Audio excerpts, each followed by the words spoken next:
Chapter 3. A New Job. Melody finished her meal and waited for the short man to come back. When 10 minutes passed and she was still sitting there, she stood up and tiptoed back to the hallway near the front door. The space was empty. No service? Didn't they worry about people running out on them? As if reading her mind, shuffling feet sounded behind her. She spun, stopping short as the man breezed past her. He headed for her table, collecting the dishes. Melody hid her shaking hand behind her back, worried that she couldn't afford the bill. How much was it? Where do I pay? She bit back a ready demand to see the manager. She would have to get a job somewhere else. After he learned she only had small change in her pocket, they'd probably force her to wash dishes, or maybe even call the cops. It wasn't her fault they didn't have a proper menu like every other sensible restaurant. The waiter ignored her. He flicked out a white rag from his back pocket and wiped down the table. She cut across the room, blocking his path back to the kitchen. How much? He slowly turned, with an eyebrow half-cocked. How much you got? I'm not giving you all of my cash. Then give me what you want. Her mouth popped open. You mean a tip? I mean whatever you felt the meal was worth. Melody's mind jumbled with questions. She couldn't work her mouth to make out a coherent sentence. Whatever, he said. He rolled his eyes and waved her off. Just leave it on the desk. He walked around her and toward the swinging door. If that wasn't the strangest... She couldn't even think of the words to use. So this restaurant has no menu and rude service. The food was great, possibly with some kind of funky, illegal, psychotropic inducing ingredients, though she wasn't sure if she wanted to think about that. Now she wasn't supposed to pay, or they didn't have set prices. That would make sense, considering she couldn't pick what she wanted.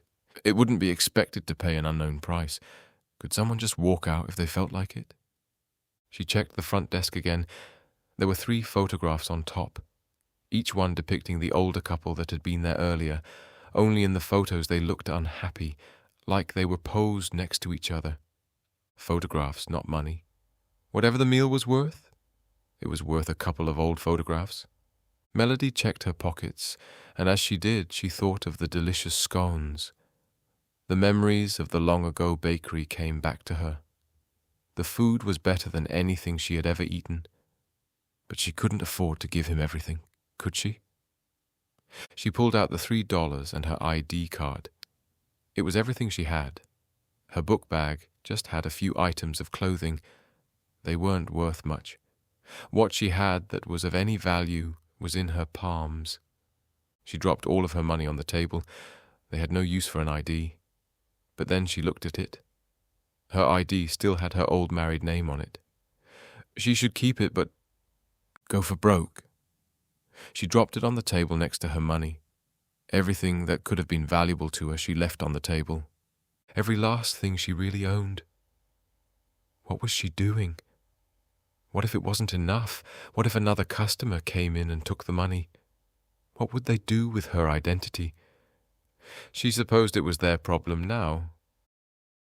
Somehow in her heart it felt like the right thing to do. Outside she realized she'd been silly. Now that she'd already left, she wondered how she could go back in and ask for a job. Hello, I'm homeless and poor. Can I have a job? Melody stalled out on the porch, searching the area for any more potential customers. She had questions, and she was dying to ask someone about their experiences.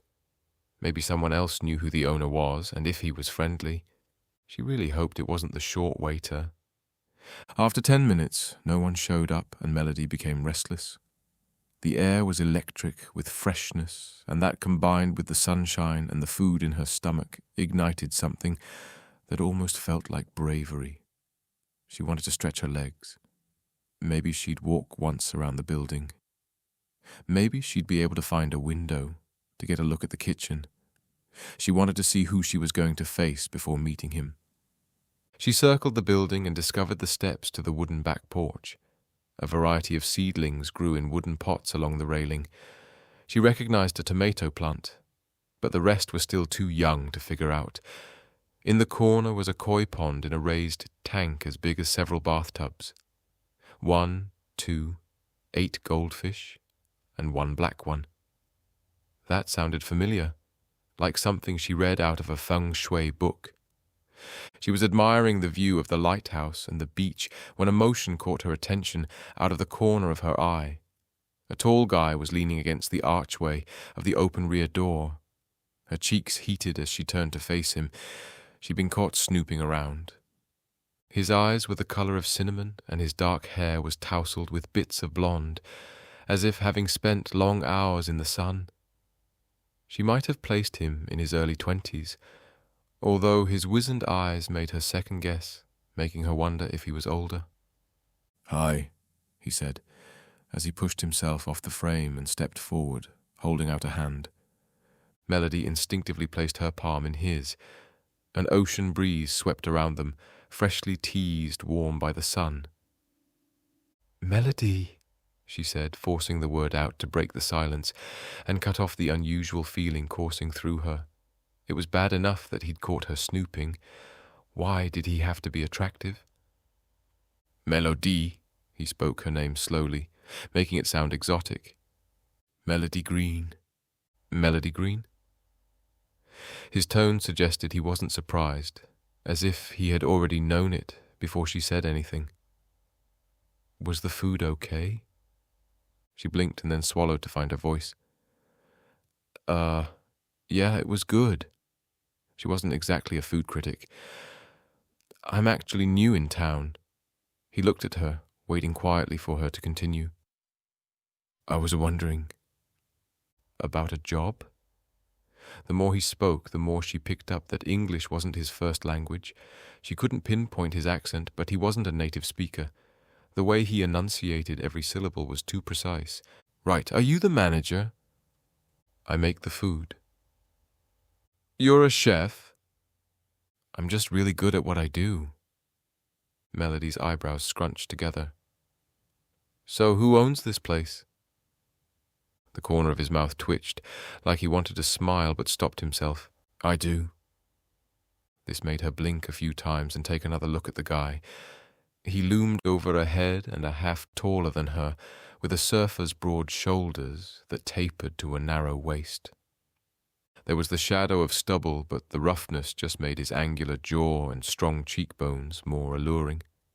He wore a black, short-sleeved fitted dress shirt and dark blue jeans. A sun tattoo peeked out from the side of his forearm. Ruggedly handsome, and with his cinnamon eyes he was striking. Melody faltered, shifting her weight on her feet. "Then, would you need a resume?" "You've never worked in a restaurant before?" Something in his tone actually made it sound like he knew she hadn't. He was just confirming his suspicions. "Not really." His eyes were intense on her. She felt she couldn't move, and lying was an ability she could barely pull off, even if she wasn't nervous. "But I've had lots of other jobs." "Smooth one, Melody. Show him how unstable you are." He seemed unperturbed about her admission and stepped toward the back door, opening it for her and motioning her through. "Come on in." She stepped inside into a short, dark hallway that turned sharply to the left. After being in the bright sunlight, Melody's eyes needed a moment to adjust. But as she did, she took in the delicious smells coming from the kitchen. She assumed the hallway was behind the staircase she'd seen earlier. "Is this a bed and breakfast?" "Just the breakfast part with lunch and dinner." "What's upstairs?" "Bedrooms." Melody laughed nervously. "Do you ever have guests stay in the bedrooms?" "Only if they need to.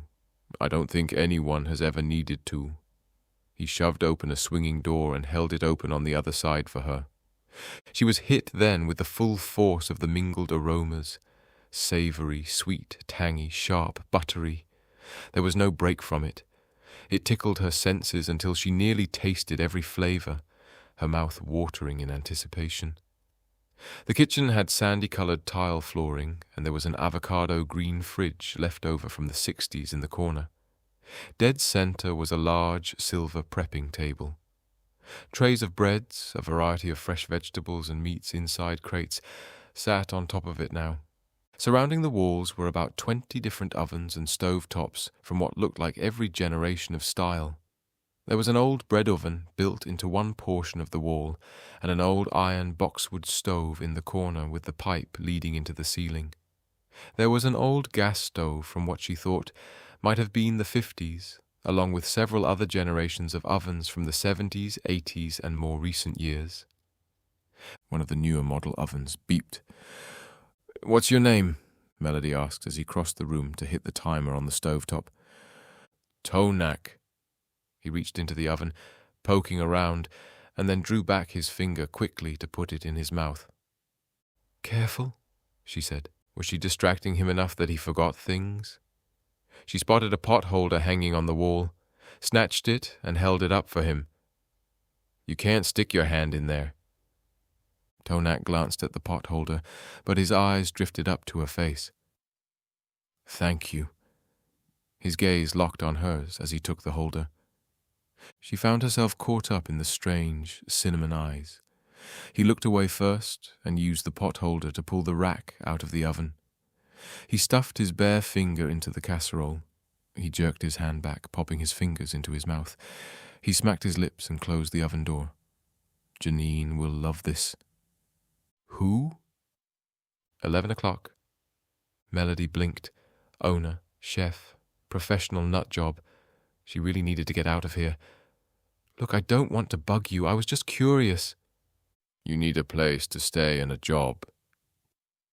How did he know she needed a place to stay? Was it because she said she was new?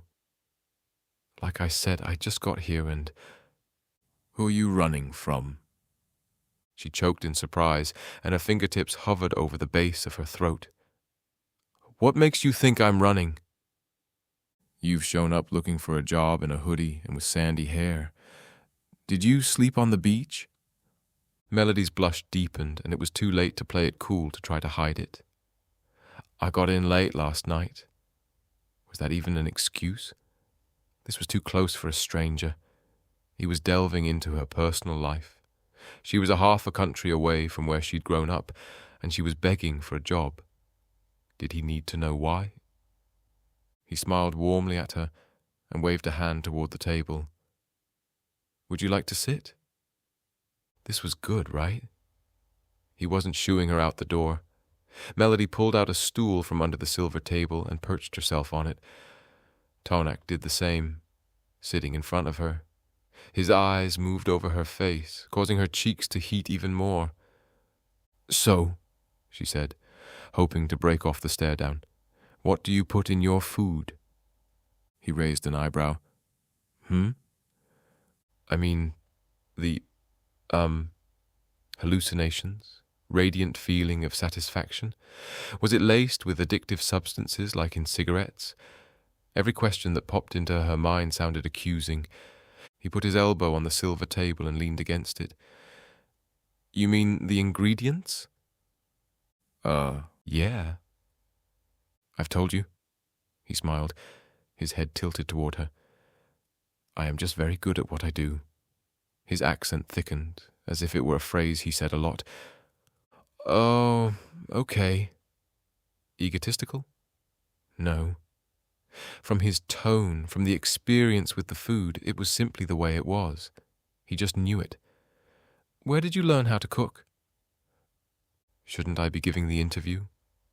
Sorry. He cocked an eyebrow. Don't be. The way his eyes zeroed in on her, she felt unease. It was appallingly too intimate for someone she'd just met. Maybe the effect of the scones had lasted longer than she thought. Maybe she was still dream-walking. "You came from out west?" he asked. She forced her eyes toward the fridge, pretending to take in the surroundings to avoid looking at him so closely. "Uh-huh." "And you've never been anywhere else?" "I guess I never had the time." Right after high school, she'd gotten married, and Greg had never kept a job longer than a month. It was all she could do to keep up the rent on their one-bedroom apartment. Despite not working, Greg didn't clean either. It had been a central theme to their many arguments. "Where have you worked?" "Well, my last job was at a car parts factory." She rattled off a few more jobs. She'd been in retail in a clothing shop, worked in a daycare and other jobs that hadn't felt right to her. "I learn quickly." "I can tell," he said, and the corner of his mouth rose. Maybe he didn't mean it that way, but it felt like he was teasing her. Was she wasting her time? Was he entertaining himself by talking to the new girl who he would send off when he got bored? "I'm sorry," she said. "I knew it was a long shot. Maybe I should check with someone else." She stood up. She was embarrassed enough to be asking like this. She didn't need to be teased. His arm shot out and he captured her wrist before she could turn away. "Wait here, will you? Please? Just give me a minute." She hesitated, but the warmth in his eyes lured her to comply. He guided her by the wrist to sit down again before he dashed to the oven. He used the pot holder to pull out the casserole and placed it carefully on top of the stove. He fished a knife out of a side drawer and sliced out a piece. The swinging side door opened. The short waiter appeared. He gave Melody a sideways glance before he prepped a tray, placing it on a clear spot on the silver table. Tonac plated the casserole and made a few final touches, garnishing it with fresh mint on the side. He handed the plate to the waiter, who put the plate on the tray, and backed out slowly through the swinging door again. "So what's the deal?" Melody asked. "You make whatever you feel like?" He shook his head. He snapped off the heat on the oven and eased the casserole dish to one side. He sliced the rest, placing the rest in a container and into the green fridge. The open fridge revealed a collection of leftovers in various shaped dishes. You may not find exactly what you thought you wanted, but you'll get whatever it is that you need. "You make something new for every customer. What do you do with the leftovers?" she asked. A coy smile edged across his lips. "You'll see, if you get used to it." "Get used to what?" "Working here." She blinked. "You mean?" He crossed the room to a silver door against the wall, opening it to reveal a walk-in freezer. He threw the latch, yanking the door open, and propped a rusted coffee can weighted with rocks in front of the door to hold it open. He glanced back at her, dropping a hand on his hip, waiting. Melody got on her feet. What did he want from her? "I don't understand." His eyes quietly settled on her face. "Could you?" She gaped at him, bewildered, until she noticed he was motioning to the 2 wooden crates of food sitting on the silver table. "They aren't heavy?" She picked up both crates at once and brought them over to him. He motioned her further into the freezer. She eyeballed the door. She'd seen too many movies where people became trapped inside a freezer, stuck inside a cold room with a Looney Tune cook. Where did he hide the meat cleaver? He motioned for her to stand close to him, and he reached into the crates to sort out the meats and placed them carefully on the built-in shelves. "We've only been open since January. Tourist season is coming soon." "And you expect more customers?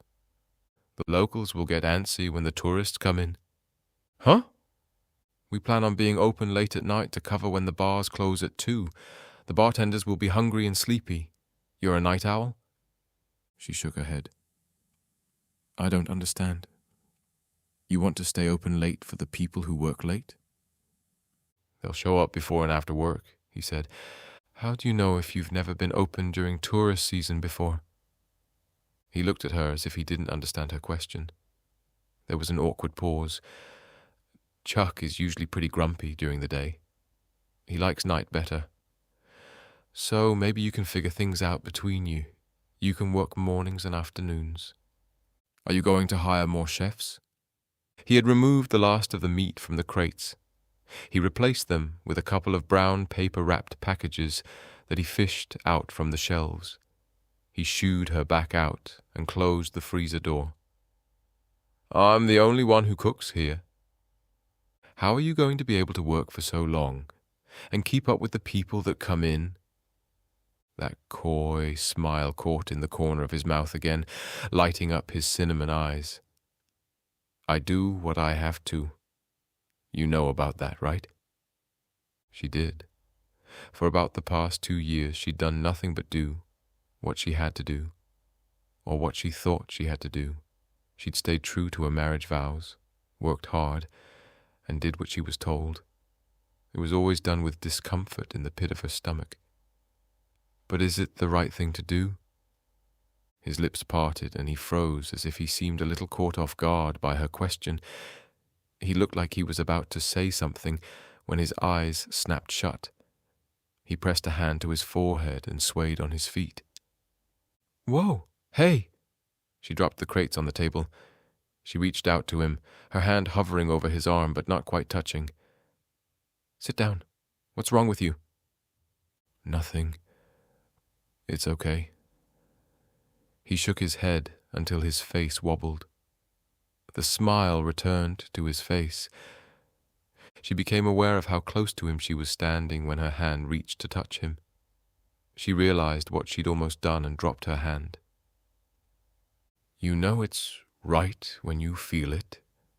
His voice was softer, his expression more lucid. "When you jump up in the morning ready to go instead of hitting the alarm for another 5 minutes. Melody, nervous under his gaze, laughed in an effort to break the moment. "No one likes to get up early." He laughed too. "You think I'm crazy?" She wasn't sure what to think, but she shrugged, not wanting to commit one way or the other. He turned from her, walking to the corner of the kitchen, and picked up a broom.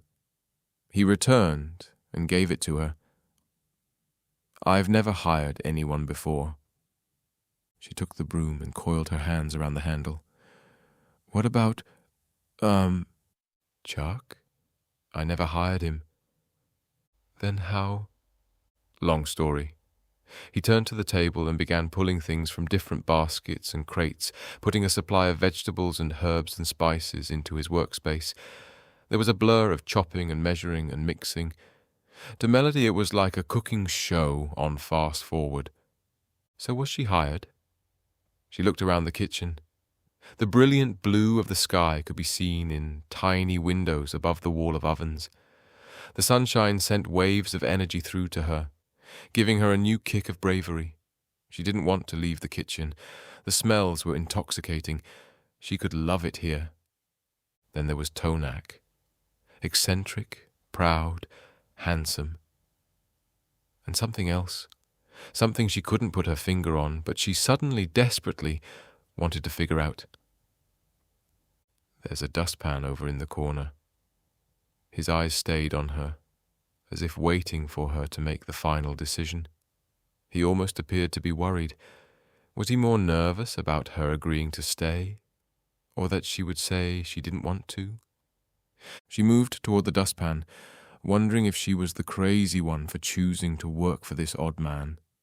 She thought of her crazy ex-husband, her mother 1,000 miles away who had told her how to manage things in her life. Here was her first big decision, her first step in her new life. When it's that good, you don't question it. She picked up the dustpan